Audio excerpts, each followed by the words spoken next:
Hi friends, ಇವತ್ತು ದಾಲ್ veggie ಕರಿ ಮಾಡೋಣ.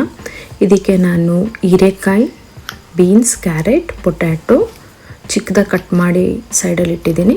ಇದಕ್ಕೆ ನಾನು ಹೂಕೋಲನ್ನು ಕೂಡ ಆ್ಯಡ್ ಮಾಡ್ಕೊಂಡಿದ್ದೀನಿ. ಹೂಕೋಲ್ದು ಸಿಪ್ಪೆ ಎಲ್ಲ ತೆಗೆದು ನೀಟಾಗಿ ಚಿಕ್ಕದಾಗಿ ಕಟ್ ಮಾಡಿ ಒಂದು ಬೌಲಲ್ಲಿ ಪಕ್ಕದಲ್ಲಿ ಇಟ್ಕೊಳ್ಳೋಣ. ಇನ್ನೊಂದು ಸೈಡು ಟೊಮೆಟೊ, ಈರುಳ್ಳಿನ ಚಿಕ್ಕದಾಗಿ ಕಟ್ ಮಾಡ್ಕೊಳ್ಳೋಣ. ಒಂದು ಕಪ್ಪಲ್ಲಿ 1 ಗ್ಲಾಸ್ ಆಗೋ ಅಷ್ಟು ಬೇಳೆನ ತೆಗೆದಿಟ್ಕೊಂಡು ಅದನ್ನು ಚೆನ್ನಾಗಿ ನೀರಲ್ಲಿ 2-3 ಸತಿ ವಾಶ್ ಮಾಡಿ ಸೈಡಲ್ಲಿ ಇಟ್ಕೊಳ್ಳಿ. ಗ್ಯಾಸ್ ಆನ್ ಮಾಡೋಣ. ಇವಾಗ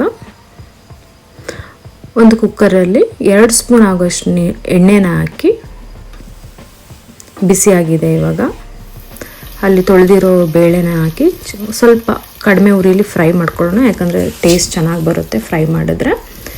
ಕಟ್ ಮಾಡಿರೋ ಈರುಳ್ಳಿ, ಟೊಮೆಟೊನ ಮಿಕ್ಸ್ ಮಾಡೋಣ. ಮಿಕ್ಸ್ ಮಾಡಿ 1 ಗ್ಲಾಸ್ ಆಗೋಷ್ಟು ನೀರು ಹಾಕಿ, ನಿಮ್ಗೆ ಇನ್ನೊಂದು ಸ್ವಲ್ಪ ಬೇಕು ಅಂದರೆ 1.5 ಲೋಟ ಹಾಕೋಬೋದು. ಇದಕ್ಕೆ ಸ್ವಲ್ಪ ಅರಿಶಿನ ಆ್ಯಡ್ ಮಾಡ್ಕೊಳ್ಳೋಣ. ಮಿಕ್ಸ್ ಮಾಡಿ ಇದನ್ನು ಒಂದು 5 ಸೀಟಿ ಆಗೋಷ್ಟು ಬಿಡಬೇಕು. ಇನ್ನೊಂದು ಪ್ಯಾನ್ಗೆ 2 ಸ್ಪೂನ್ ಎಣ್ಣೆ ಹಾಕಿ ಕಟ್ ಮಾಡಿರೋ ತರಕಾರಿಗಳನ್ನೆಲ್ಲನೂ ಹಾಕಿ ಚೆನ್ನಾಗಿ ಫ್ರೈ ಮಾಡಬೇಕು. ಅದಕ್ಕೆ ಸ್ವಲ್ಪ ಉಪ್ಪನ್ನು ಕೂಡ ಆ್ಯಡ್ ಮಾಡ್ಕೋಬೇಕು ನಾವು. ಇವಾಗ ಸೀಟಿ ಆಗಿದೆ ಅನಿಸುತ್ತೆ. ಇನ್ನೊಂದೆರಡು ಆಗಲಿ ಸೀಟಿ. ಇದನ್ನು ಸ್ವಲ್ಪ ಟಾಸ್ ಕೂಡ ಮಾಡ್ಕೊಳ್ಳಿ. ಇದು ರೆಡಿ ಇದೆ. ಇವಾಗ ತೆಗೆದು ನೋಡಿದಾಗ ಬೇಳೆ ಎಲ್ಲ ಬೆಂದಿದೆ. ಚೆನ್ನಾಗಿ ಸ್ಮ್ಯಾಶ್ ಮಾಡಿ ಇದಕ್ಕೆ ಬೆಂದಿರೋ ತರಕಾರಿನ ಆ್ಯಡ್ ಮಾಡ್ಕೊಳ್ಳೋಣ.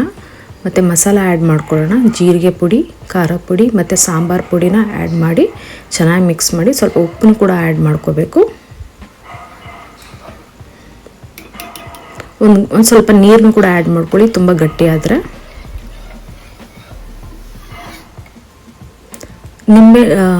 ನಿಂಬೆಹಣ್ಣು ಬದಲು ಹುಣಸೆಹಣ್ಣು ರಸನೂ ಕೂಡ ಹಾಕೋಬೋದು. ಇದಕ್ಕೆ ಟೇಸ್ಟ್ ಮಾಡಿ ನೋಡೋಣ ಉಪ್ಪು ಖಾರ ಸರಿ ಇದೆಯಾ ಅಂತ. ಒಗ್ಗರಣೆಗೆ ನಾನು ಒಣಮೆಣ್ಸಿನ್ಕಾಯಿ, ಬೆಳ್ಳುಳ್ಳಿ ಮತ್ತು ಸಾಸಿವೆ ತೊಗೊಂಡಿದ್ದೀನಿ. ಒಗ್ಗರಣೆ ಆದಮೇಲೆ 2 ಸ್ಪೂನ್ ಸಾಂಬಾರನ್ನ ಆ್ಯಡ್ ಮಾಡಿ ಇದಕ್ಕೆ ಕೊತ್ತಂಬರಿನ ಆ್ಯಡ್ ಮಾಡಿ ಗಾರ್ನಿಷ್ ಮಾಡಿದ್ರೆ ದಾಲ್ ವೆಜ್ಜಿ ಕರಿ ರೆಡಿ. ಇದನ್ನು ರೈಸ್ ಮತ್ತು ಬ್ರೆಡ್ ಜೊತೆ ತಿಂದರೆ ಚೆನ್ನಾಗಿರುತ್ತೆ, ಟೇಸ್ಟಿಯಾಗಿರುತ್ತೆ.